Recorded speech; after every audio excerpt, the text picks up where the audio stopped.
हुआ, इलेक्शंस के रिजल्ट आए, उनको 62,751 वोट मिले और सामने जो बीजेपी के कैंडिडेट थे उनको मिला 62,752। एक वोट से हार गए। और मजे की बात सुनिए, उनकी पत्नी, उनकी मदर और उनको ड्राइवर 3 जने वोट देने नहीं गए। तो वोट अवश्य कीजिए, वोट। दूसरा, जनता दल का कर्नाटक में विधानसभा चुनाव हुआ। एक तरफ जनता दल एस से सूर्य कुमार थे, उनके सामने थे उरुगेन जो कांग्रेस के कैंडिडेट। सूर्य कुमार को वोट मिले 40,751 और उनके कांग्रेस के कैंडिडेट को मिला 40,752। एक वोट। उन्होंने अपने ड्राइवर को रोक दिया कि तू गाड़ी संभाल, और उनकी गाड़ी संभल गई। सोचिए एक आदमी क्या कर सकता है। तीसरा, अपने बंबई में 220 नंबर वार्ड, एक तरफ शिवसेना के कैंडिडेट थे, एक तरफ भाजपा के अतुल शाह। अब सोचिए सुरेंद्र जी बगलकर जो शिवसेना के कैंडिडेट थे उनको निर्वाचित घोषित कर दिया गया। फिर बोले अतुल शाह गए कि भाई हमारे को काउंटिंग रिकाउंट कराना है। रिकाउंटिंग हुई, आप ताज्जुब करेंगे, दोनों के वोट आए 5,946। सेम वोट आया नहीं और लॉटरी से अतुल शाह को जिताया गया। तीसरा, आपका एक वोट क्या करता है। 1917 दुनिया के सबसे महानतम पुरुषों में से एक सरदार पटेल एक वोट से म्युनिसिपल कॉर्पोरेशन का वोट हार गए थे, सिंगल वोट। और सबसे बड़ी बात, वाजपेयी जी की 1998 की जो गवर्नमेंट गई थी ना, वो भी एक वोट से गई थी।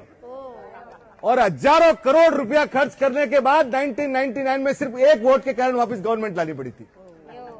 तो वोट आप करते रहिए, आपकी जहां इच्छा हो, जहां मन हो, जिसको करना हो करो, पर वोट ये आलस मत रखो कि मैं नीचे नहीं उतरूंगा, अभी ईवीएम मशीन आपके घर पे तो आएगी नहीं। अब आप ये सोचिए, अपने यहां आलस नहीं है, फॉरेन में भी आलस है। 1875 में फ्रांस में राजाशाही थी, हजारों साल से रॉयल्टी चल रही थी। तो उनका आया कि भाई रॉयल्टी रखनी है कि रिपब्लिक रखना है। तो इलेक्शंस हुए, अब राजा लोग हैं, देर से उठे, एक वोट से रॉयल्टी हजारों साल की चली गई और 1875 से आज दिन तक फ्रांस रिपब्लिक है। एक वोट। आप सोचिए 1932 में हिटलर नाजी जर्मनी जीत के आया, उसकी पार्टी का जो वो कितने वोट से जीता था मालूम है? सिर्फ एक वोट से। अगर उस दिन वो आदमी हार गया होता तो दुनिया में 8 करोड़ लोग सेकंड वर्ल्ड वॉर में नहीं मारे जाते। तो आपका वोट कितना महत्वपूर्ण है आप सोचिए, वोट दीजिए। तीसरा, अपने को लगता है ना, आप अगर यूएस जाते हो, आज आप इंग्लिश में बात करते हो, यूएस में 1775 में एनेक्स हुआ कि भाई अपनी लैंग्वेज कौन सी रखनी, जर्मन या इंग्लिश, और एक वोट से इंग्लिश किया गया। आज भी वहां पे जो इंग्लिश बोली जाती है ना, सिर्फ एक वोट के कारण है। अपने यहां नहीं है कि भाई ऐसा नहीं है।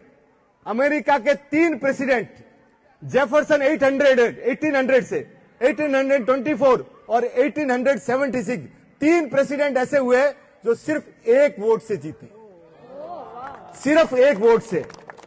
आप अंदाजा लगाइए, दो आपको अभी जो लेटेस्ट में हुए थे, JF कैनेडी और George W Bush, presidential system, करोड़ों वोट पड़े और 200-500 वोट से ये दोनों जीते थे। तो बॉस, आप जहां भी है, आप जहां भी रहते हैं, आपका जहां मन है, देश का लोकतंत्र इतना बढ़िया है, आपको जहां आवे वहां वोट दो, पर वोट दो, वोट दीजिए। ये जो देश है ना, इतना प्यारा देश है। और चुनाव आयोग आपको कितना महत्वपूर्ण मानता है, आप मानते हो कि नहीं मानते? एक बापू रहता है जंगल में, कहां पे, गिर के, उस अकेले आदमी के लिए वहां पे इलेक्शन कमीशन बूथ लगाता है और वो अकेला आदमी 70 साल हो गया, वो आके वोट देता है। उसको 100% पोलिंग बोलते हैं अपने।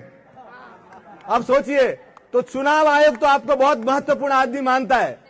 आप अपने आप को महत्वपूर्ण आदमी मानते हो कि नहीं मानते हो, आप चेक करो। इसलिए वोट देने जाया करो बॉस। घर पे बैठो मत और बाद में कोसोगे कि इसने ऐसा किया नहीं। आप अपनी रेस्पॉन्सिबिलिटी है कि वोट दो। Thank you sir.